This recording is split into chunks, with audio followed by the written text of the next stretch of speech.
வாழ்க்கை என்பது मसीह की जिंदगी मतलब ஒரு சூப்பர் நேச்சுரல் வாழ்க்கை. एक सुपर नेचुरल प्रकृति से बढ़कर एक शक्ति. அப்படி அமைதியா செட்டில் ஆகலாம்னா முடியாது. अच्छा ऐसे हम इधर सेटल होके बैठ जाएंगे करके तो नहीं होगा. நம்ம ஊர்ல பறவைகள் மரத்துல கூடு கட்டும். हमारे घर में गांव में पेड़ में जो पक्षियां बनाती है अपने घर. தாய் நல்ல பாசமா சாப்பாடு கொடுக்கும். माता एकदम बहुत प्यार से खाना खिलाती है. அது வாயை பழக்கும் போதே அங்கிருந்து தாய் சாப்பாடு கொண்டு வந்து வாயிலே விட்டும். वो जो बच्चे मुंह खोलते ही वो पक्षी आके उसे खाना देती है माता. Hallelujah hallelujah. அந்த சின்ன குஞ்சு பறவையும் நல்லா வளர்ந்திருக்கும். वो छोटा जो पक्षी है अच्छा भी बड़ा हो जाता है. கூடு நல்ல பிரமாதமா இருக்குது. एकदम अच्छा घोंसला है.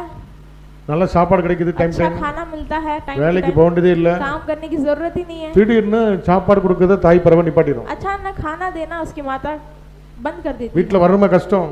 घर में कमियां है, गरीबी ஏதாவது है. வேலைக்கு போனா தான் 2 ரூபாய் கிடைக்கும். काम को जाएंगे ही पैसा मिलेगा. இப்படி பலனற்று போய் இருக்கும்போது சோர்ந்து போய் ऐसे बलवीन जब बैठे थे அந்த தடியா நல்ல खूबसूरता இருந்த உடம்பு மெலிஞ்சு போயிட்டு जब मोटा एकदम अच्छा बच्चा था अभी वो पतला हो गया, सुकड़ा हो गया.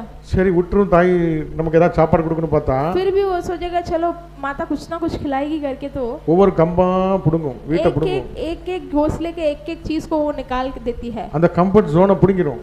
वो जो एकदम अच्छा से जीवन அந்த பஞ்சலாம் புடுங்கி வீடு இல்லாம ஆக்கிரும். वो सारे जो कापों से उसे निकाल कर एकदम निकाल देता है घोंसला पूरा. அந்த கம்ஃபர்ட் ஜோனை விட்டு நம்மள வெளிய கொண்டு வந்துரும். वो कंफर्ट जोन से हमें बाहर निकाल देता है. எதுக்கு? क्यों? அப்பதான் இவன் பறப்பான். तभी ये उड़ेगा.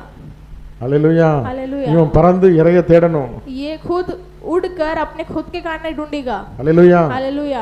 இவனை பலப்படுத்துவதற்கு, इसको बल देने के लिए, இவனை திடப்படுத்துவதற்கு, इसको शक्ति देने के लिए, இவனை போரடிக்கும் கருவியாக மாற்றுவதற்கு, इसे राज करने के लिए, இவனை பொன்னாக விளங்க செய்வதற்கு, और इसके जो विरोधी है उससे बचने के लिए. हालेलुया. हालेलुया. सोना का मपत चमकने के लिए, रखने सोना के के लिए, चमकने के लिए. हालेलुया. हालेलुया. இவனை அந்த அக்னிக்குள்ள அனுப்ப வேண்டியது. इसे उस अग्नि में बेचते हैं. பைபிள் சொல்லுது, शास्त्र कहता है தேவன் தம்முடைய நேசிக்கிற பிள்ளையை சிட்சிக்கிறார். प्रभु जिस बच्चे से ज्यादा प्रेम करता है उससे शिक्षा எந்த देता है. பிள்ளைக்கு அடி ஜாஸ்தி விழுதோ, किस बच्चे को मार ज्यादा எந்த पड़ती है, பிள்ளைக்கு உபத்திரம் ஜாஸ்தி வருதோ, किस बच्चे को बहुत परीक्षा आती है, அதை தீமைக்காக அல்ல वो बुराई के लिए नहीं, நன்மைக்காக மாறச் செய்கிற தேவனாக भलाई के இருக்கிறார். लिए बदलता है. हालेलुया.